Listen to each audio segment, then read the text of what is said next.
Oui, cette bataille contre la contre-réforme, il faut appeler ça plutôt contre-réforme, de casse de la SNCF est essentielle.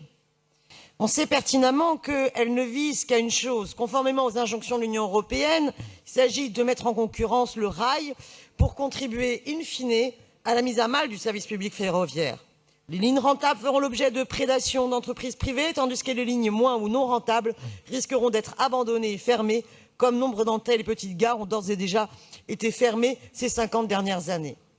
Il est important que notre Assemblée s'engage clairement contre cette mise en concurrence, contre cette casse du rail, conformément à nos engagements en faveur du climat. Mais nous savons que ce problème de la mise en concurrence touche également la RATP. Ça touche également la RATP. D'ailleurs, dans le cadre du calendrier envisagé pour la mise en place du passage à la concurrence sur les réseaux de TER, la région Île-de-France a obtenu un calendrier spécifique intégré dans la loi elle aura jusqu'en 2033 pour émettre des appels d'offres pour les Transiliens et 2039 pour les lignes de RER.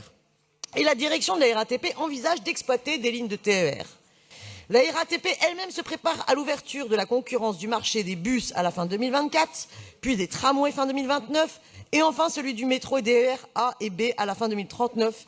Et la RATP sera candidate en Île-de-France à toute une série d'appels d'offres, comme la liaison Charles de Gaulle Express, les tramways T9 et T10, puis des lignes du Grand Paris, ainsi que le marché des bus Optile et de la Grande Couronne.